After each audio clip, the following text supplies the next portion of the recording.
welcome back to my channel, and today I have 15 things I wish I knew before starting year 12.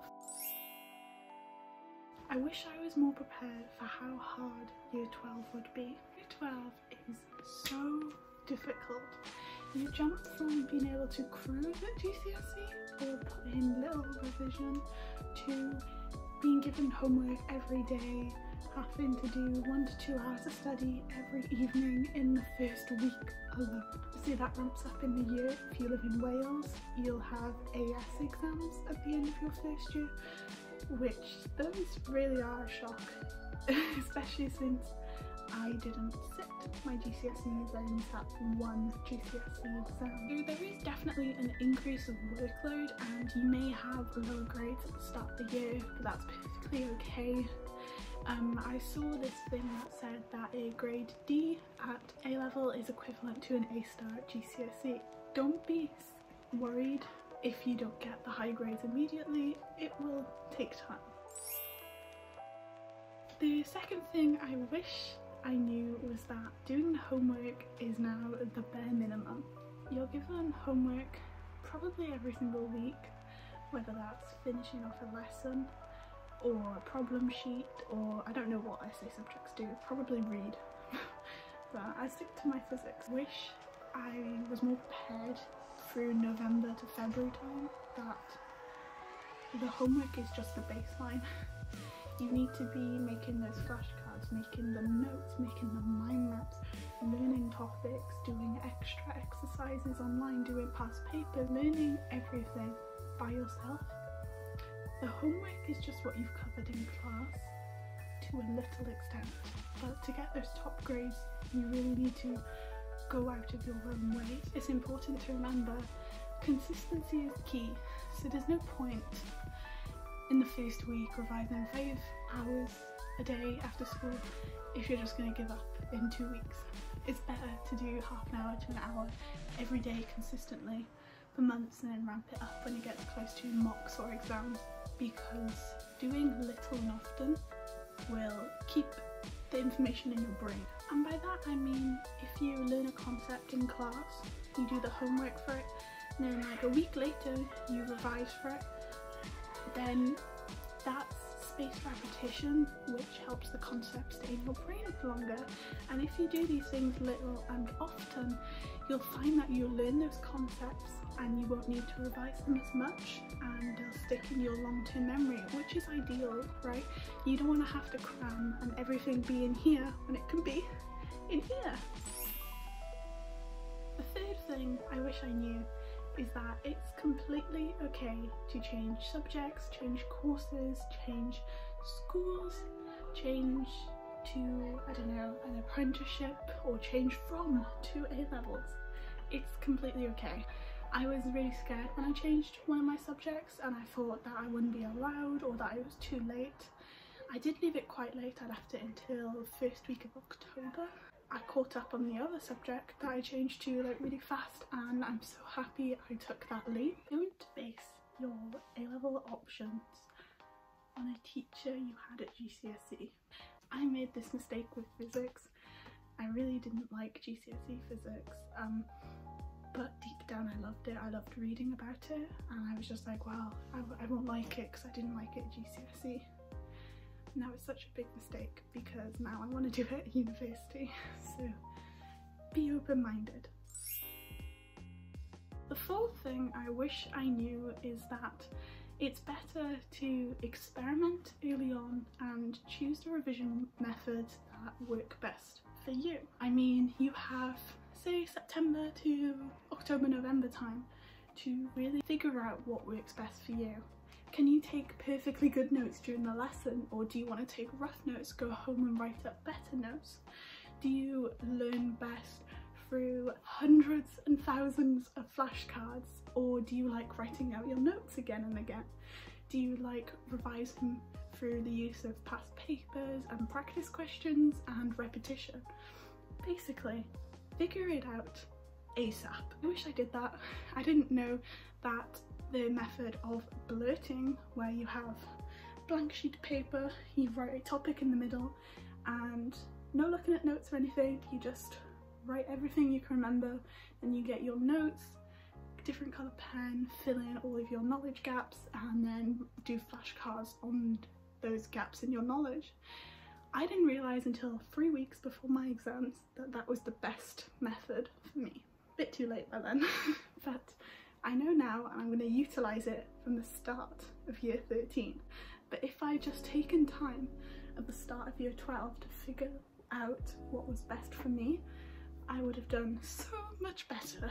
Don't leave revision until the night before or Easter. That's another thing.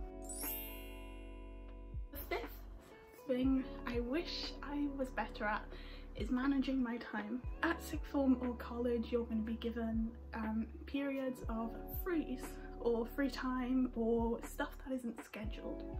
You might have entire days off if you're lucky, or it might only be 2 hours one day and then an hour the other day. It all depends, but use your freeze wisely. There is a reason why you are given them, and that is to increase study time. But at the same time, you still want to enjoy yourself, right? In one of my frees, I would go have lunch with my friends and I just spend it chatting, and then I'd go home and work extra hard that night. But on one of my other frees, I'd get to college early, go in the library for 2 hours, and then have the rest of my classes. But then I'd have Thursday evenings, less work to do. It's all about balance. I think if you would rather do all your work at night, enjoy your frees, but if you'd rather enjoy your nights doing whatever and get all your work done in school or college, use them. It's completely up to you, but that's another thing. A-levels are what you make of them. You have to take responsibility for your own learning. You'll get less attention from teachers. You're in charge. You get to choose whether you show up, do the homework, hand it in, do all the extra revision, do the studying. It's all up to you. And if you aren't responsible with that, then that's when I see people's grades drop. This kind of links with the sixth point, which is independence. You will become so much more independent when you go to sixth form.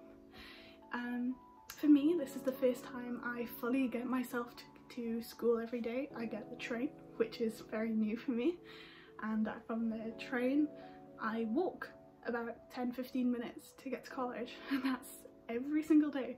And normally I could just walk to school, or my parents would drop me off at school, and that's quite a big change. But you quickly fall into a rhythm and you do settle down. Seventh tip I have is to revise for every single test.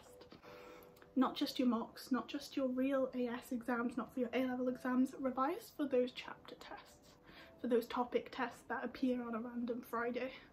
Revise for those. That also links back with spaced repetition, right?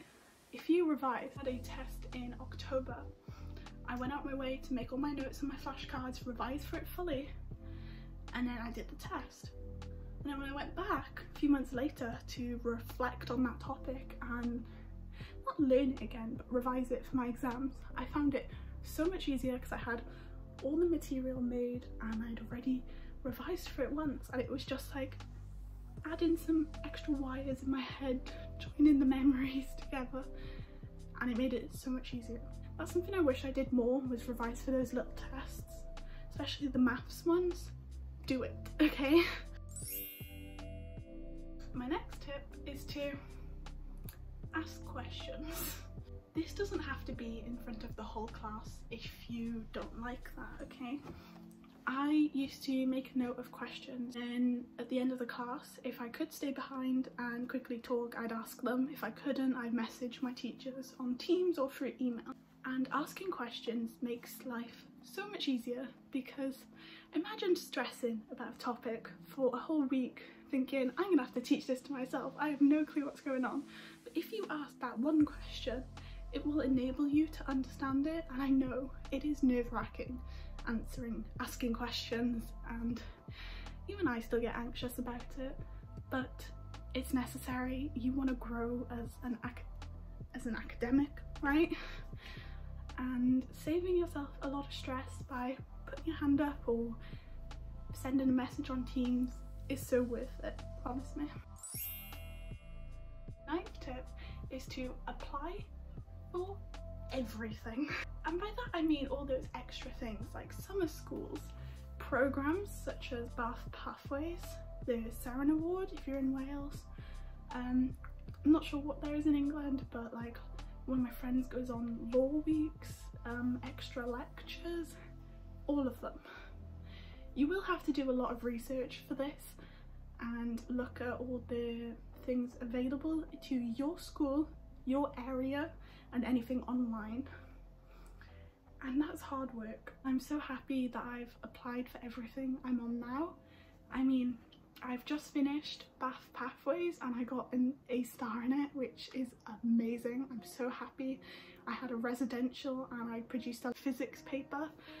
That is mind-blowing to me that I did that. I'm going on a Sutton Trust Cambridge summer school next week.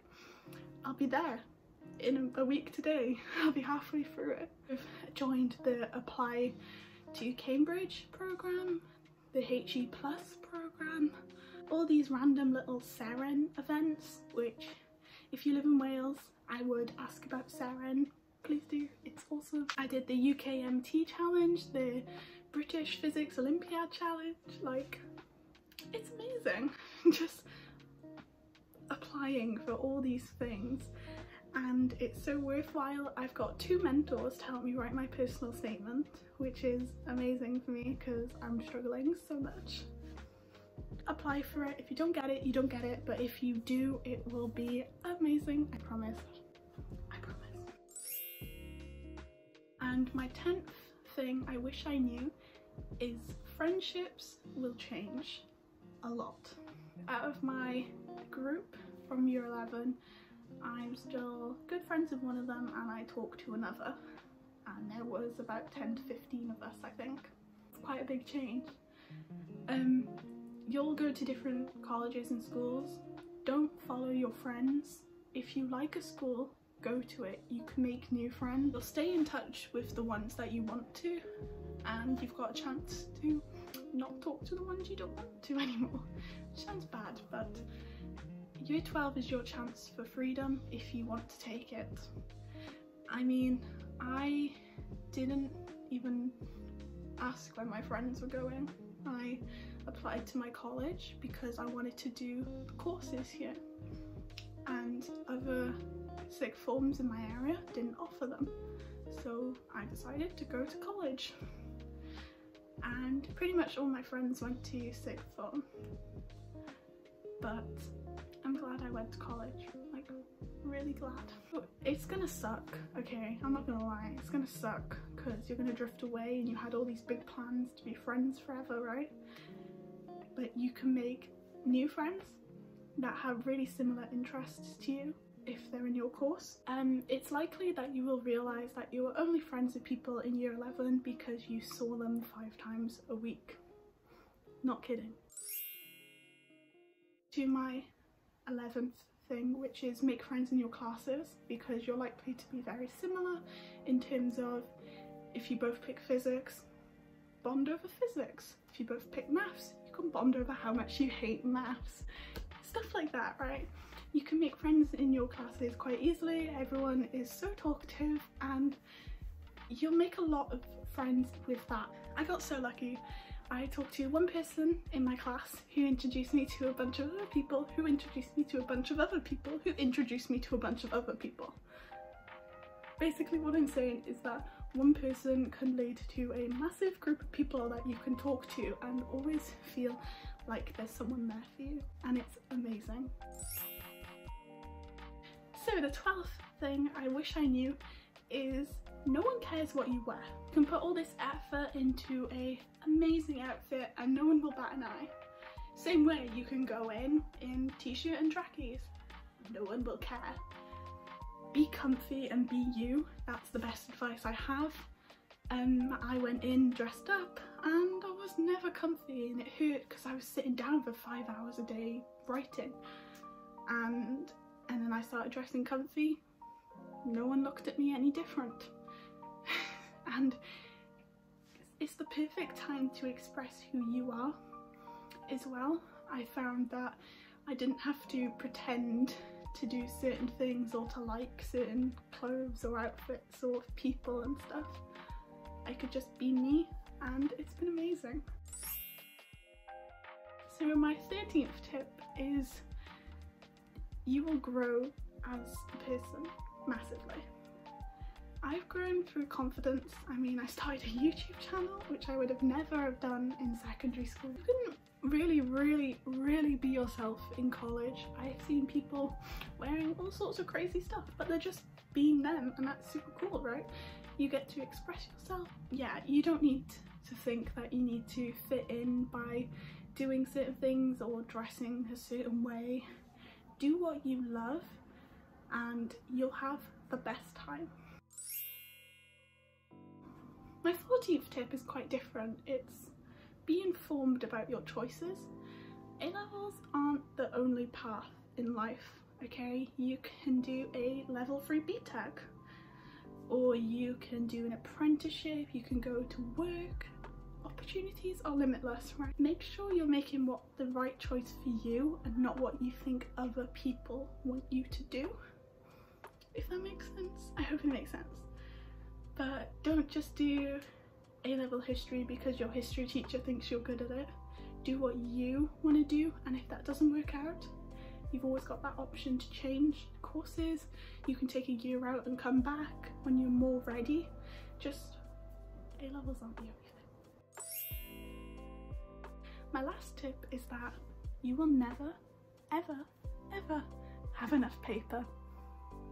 That's it, that's the tip. The year 12 was the best year of my life. I thoroughly enjoyed being challenged academically, but also being myself, meeting loads of new people, and overall just having a brilliant time.